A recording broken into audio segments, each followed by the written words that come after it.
आमच्या मीरा कधी येड्या झाल्या आम्हाला काही कळलं, आणि कधी रोज डेला गेल्या हेही आम्हाला कळलं नाही महाराज बरं का. अवघड झालं जरा नाही का. मला कळत नाही, ज्या आईबापाने निस्वार्थी प्रेम केलं त्यांच्यासाठी कधी कुठला सण साजरा होत नाही, पण ज्याचा ना आपला काही संबंध नाही त्या माणसासाठी सण साजरे होतात. हे कलियुग आहे दादा, इथं फार अवघड आहे. इथे खरं प्रेम भेटणं, आयुष्यात खरं सुख मिळणं फक्त आणि फक्त हरिमुखे आत्मिक समाधान फक्त याच्यात आहे. पण मी शेवटी म्हटलंच ना, हे लोक अशी आहेत ना दादा, ह्या लोकांवर खऱ्याला खरं मानायला फार वेळ लागतो. इथे 4 माणसं एकच खोटं बोलली की खोटं सुद्धा खरं होतं. खरं आहे की नाही. एक ट्रेंड तयार झाला ना की तो चालतच राहतो. ज्या देवाचा प्रचार जास्त त्या देवाला गर्दी जास्त आहे. मला वाईट या गोष्टीचं वाटतं, हे जर असंच चालत राहिलं तर काही दिवसांनी मराठी शिक्षण सुद्धा राहणार नाही, फक्त इंग्लिश मीडियम असेल. लोक मराठी विसरून जातील. साध्या भाषेत सांगू का, आपल्या बापाला बाप म्हणलं तरच लोक खानदानिक म्हणत असतात. आपला धोत्रातला असला म्हणून शर्टावाल्या किंवा पॅन्टीवाल्याला बापाला बाप म्हणायचं नसतं. आपला वेडा असला म्हणून दुसऱ्याला म्हणायचं नसतं. आपला तो आपलाच असतो. आपली संस्कृती, आपला धर्म, आपली माती, ही ताकद लक्षात घ्या. लेक आहे म्हणून सांगते जपा, हे तर अवघड होईल. तुमची पोरं बंगला बांधतील याची गॅरंटी मी देते, लिहून घ्या. तुमची पोरं बंगला बांधणार याची गॅरंटी मी देते, पण त्या बंगल्यात तुम्हाला ठेवणार नाही याची सुद्धा गॅरंटी मीच देते. बंगला बांधून काय करता, त्यात राहायला पण तुम्ही पाहिजे ना. म्हणून विनंती आहे, जरा ज्ञानेश्वरी गाथा हातात घ्या माय मावल्या. किती मातृत्वाचा किती अपमान आहे बघा ना. एखाद्या आईला विचारलं ना का हो, ती म्हणते माझा मोबाईल दिल्याशिवाय ग बसत नाही. म्हणजे पहिलं लेकरू आईकडे गेलं की गप्प बसायचं, पण आताचं लेकरू आईकडे गेलं तरी ग बसत, पण मोबाईल दिला ग बसतंय. हा मातृत्वाचा अपमान आहे की लेकरू आईच्यानं गप्प बसत नाही, लेकरू आईकडे जाऊन शांत होत नाही. हे तुम्हाला वाटलं पाहिजे काहीतरी, काहीतरी म्हणजे कळतंय ना. हा, काहीतरी वाटू द्या. जनाची नाही कळतंय की तुम्हाला महाराज. कळतंय कळतंय कळतंय की कळतंय, पण वळत नाही. एखाद्या आईला म्हणलं ना का आई लेकराला मोबाईल देता, हा मोबाईल घेतल्याशिवाय गप्पच बसत नाही, स्वयंपाकच करू देत नाही, कामच करू देत नाही, तेवढंच नादी लागतंय. नादी लावती. अगं मग थोडे वेळ देत जा. एकदा मोबाईल घेतला की कुणाच्या बापाचं ऐकत नाही, तुझं ऐकत नाही. तुझं निर्मळच्या माय मावल्या तुझं, अगं 45चं तुझ्या शब्दाच्या बाहेर नाही,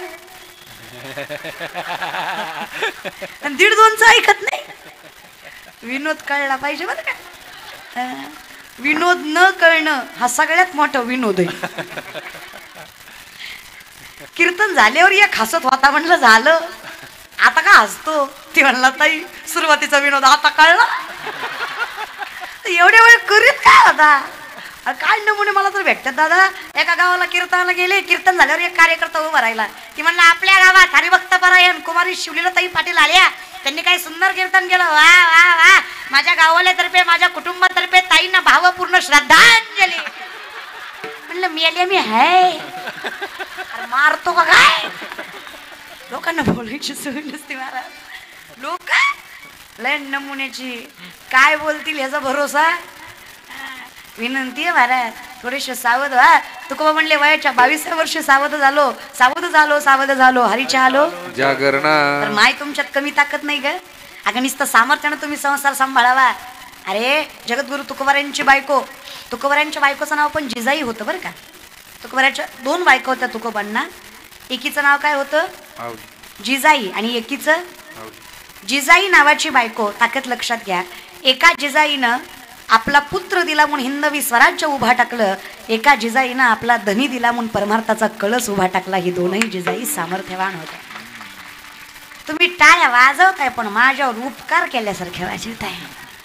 तुमची टाळी कशी आहे, देरगी देरगी देरगी देरगी दे होत्या वय जिजाई धरवगी काय कर धरगी घे घे. दान करताय बी करायला. अरे जरा तरी प्रेम दाखवा की, है ना. विनंती रे, भक्ती प्रेमाविना ज्ञान नको देवा. प्रेम नसेल तर करण्यात मजा. प्रेम पाहिजे महाराज, आहे की नाही. असं मी काय तुमचं वाटोळं केलंय का. का तुमच्या बांध्याला माझा बांध कळतो का? बांध कळतो ना. आता तुम्ही काही शेतकरी नाही पण बांध मारा बरं का. तुमच्या घरा शेजारी माझं घर नाही, मी तुमची शेजारी नाही, तुमची नणंद नाही, तुमची जाऊ नाही, आहे का काय? तुमचा माझा काही संबंध आहे का? खुशाल तोंड घेऊन नाही म्हणतो मग काय मराय आले का इतक्या लांब? अरे 4:45 आले ना. अरे जरा तरी हायवे म्हणीच. नाही नाही नाही, अरे हाय रे. संबंध कसा नाही? तुमचं माझं नातं जरी रक्ताचं नसलं ना, तुमचं माझं नातं भक्तीचं आहे. एखाद्या वेळेस रक्ताचं नातं दगा देईल पण भक्तीचं नातं दगा देणार नाही, विश्वास देतो. विनंती आहे रे, या नात्यातला एकही शब्द तुम्ही सांभाळला ना, तुमचं आयुष्य सावरल्याशिवाय राहणार नाही. कारण बोलणारी जरी मी असले तरी बोलवून घेणारा जगाचा मालक आहे. हे माझ्यामुळे नाही होत रे. कौन है मैं? जितनी मेहरबानी आपने की उतनी मेरी औकात नहीं. कृपा है मेरे गुरु और मेरे माँ बाप की, नहीं तो मुझ में ऐसी कोई बात नहीं. ही सगळी कृपा त्यांची आहे की सामर्थ्याने हे लेकरू इथं उभा आहे. चला, आजच्या सायंटिफिकली भाषेत जेनरेटिक जनरेशन म्हणतो आम्ही. जेनरेटिक अनुवंशिकता. तुकोबा सांगतात 450 वर्षापूर्वी जे विज्ञान तुम्ही आज शिकता ना, ते तुकोबा 450 वर्षापूर्वी सांगतात. माझ्या वडिलांची मिरास आहे गा देवा, तुझी चरण सेवा साधावया पांडुरंगा. मला जे मिळालंय ते माझ्या बापाचं आहे. म्हणजे डॉक्टरला कोणी म्हणलं की नाही, अहो डॉक्टर मी तर गोड खात नाही पण मला शुगर झाली.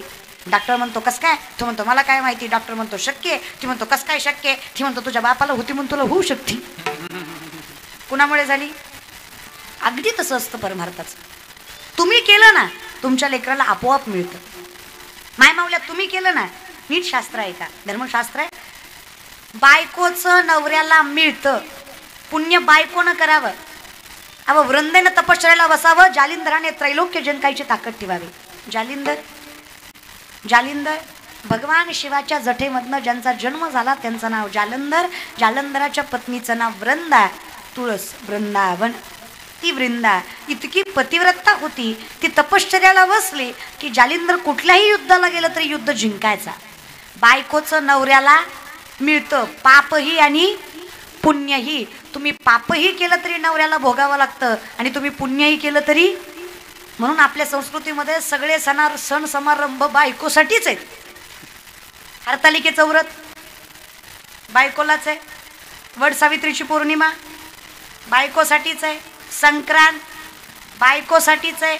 त्याचं कारण आहे, नवऱ्याचं बायकोला मिळत नाही पण बायकोचं नवऱ्याला मिळतं म्हणून बायकोनं सामर्थ्यानं गोड राहिलं पाहिजे. ही ताकद आहे रे. हे शास्त्र आहे, त्याला आपण बदलू शकत नाही.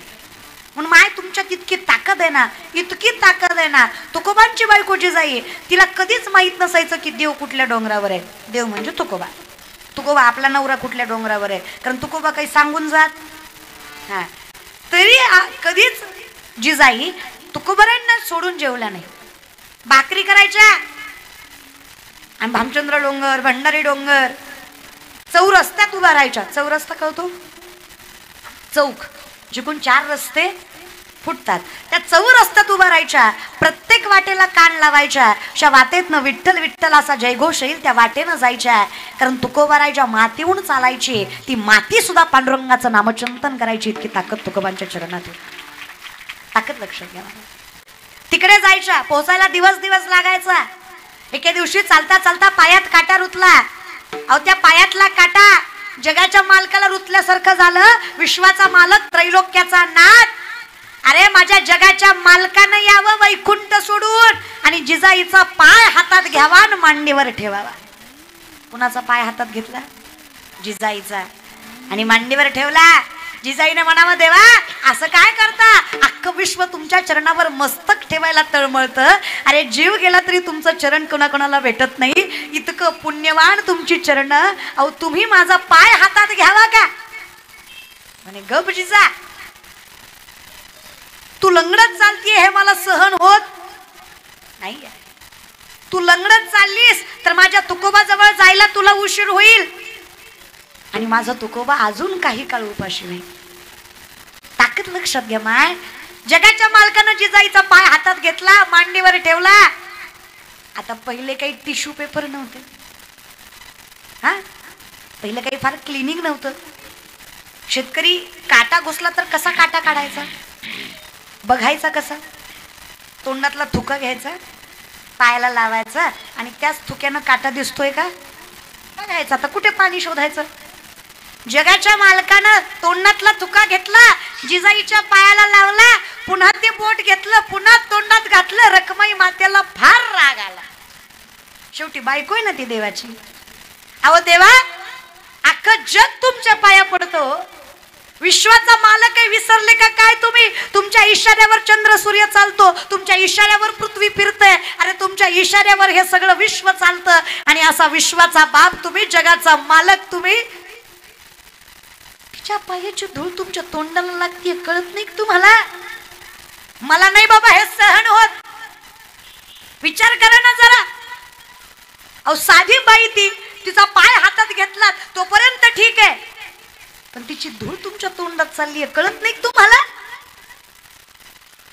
पांडुरंग म्हटला, रुक्मिणी तुला काय वाटतं? अगं तिच्या पायात काटा घुसवणारा मीच होतो.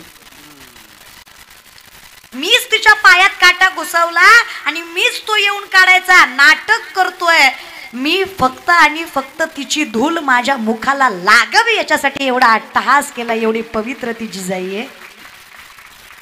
त्या जिजाईची धूळ जगाच्या मालकानं चाटावी इतकी ताकद एका पतिव्रतेवर आहे, एका बाईमध्ये. तुम्ही येड्या नाही ग, लय गोड आहे ग माय. तुम्ही लय निर्मळच्या बाया, तुम्ही तर लय गोड आहे ग. आई शपथ तुम्ही लय गोड आहे. तुमचं तोंड सोडलं तर तुम्ही लय गोड आहे ग. पण तोंडाचा हाय जरा प्रॉब्लेम बाकी आहे. अहो महाराज, असं नवरा बायकोचं भांडण लागलं. बायको म्हणजे तुम्हाला माझी कदर नाही. तुमचं घरदार, शेती बारी, आई बाप, बहीण भाला सगळं मी सगळं मी एकटी सांभाळते. मी काय काय सांभाळू? नवरा म्हणला तुझ्या पाया पडतो, सगळं मी सांभाळतो, तू फक्त तोंड सांभाळ. नाही ग, गोड आहे ग तुम्ही माय, पण तोंड फक्त सांभाळायचं. का माहित? कारण ज्या घरातल्या स्त्रीनं मुख सांभाळलं आणि ज्या घरातल्या पुरुषानं नीतिमत्ता सांभाळली, त्या घरातला भगवंत आणि लक्ष्मी कधीच दुरावत नाही, हे न्यायशास्त्र वर्णन करतात.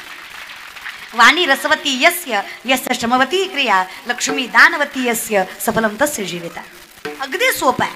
मग असोनी तुम्ही कुठेही असलात तरी काही हरकत. काळ वेळ नाम उच्चारिता, दोन्ही पक्ष पाही. जगाच्या मालकाचं नाव तुम्ही कुठेही घेऊ शकता, कसंही घेऊ शकता. पाप देत पुण्याची गणना कोण करी. अहो काय सांगायचं, जगद्गुरु तुकोबाराय, जगद्गुरु तुकोबाराय शौचालयाला गेले आणि तिथंच भगवंताचं नाम घेतायत. बंबाजी बुवा, बंबाजी बुवा त्या काळातले फार मोठे विद्वान होते, शास्त्रवेद पाठ होते बुवाला. बुवा म्हणले तुकोबा, अहो लोक तुम्हाला महाराज म्हणतात, लोक तुम्हाला संत म्हणतात, अशा अपवित्र ठिकाणी देवाचं पवित्र नाव घेता, लाज वाटत नाही का तुम्हाला? तुकोबा म्हणले खरं सांगू का, माझी मजा झाली अनावर वाचा, माझी मजा झाली अनावर वाचा, माझी मजा झाली अनावर वाचा, माझी मजा झाली अनावर वाचा, माझी मजा झाली अनावर वाचा, माझी मजा झाली अनावर वाचा, माझी मजा झाली अनावर वाया, माझी मजा झाली अनावर वाया. छंद या नामाचा, छंद या नामात घेतला से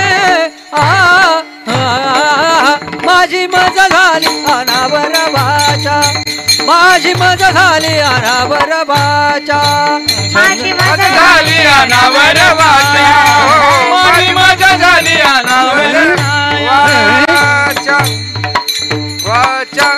छंद या नामाचा घेतला से माझी मजा झाली अनावर वाचा, माझी मजा झाली अनावर वाचा, माझी मजा झाली अनावर वाचा.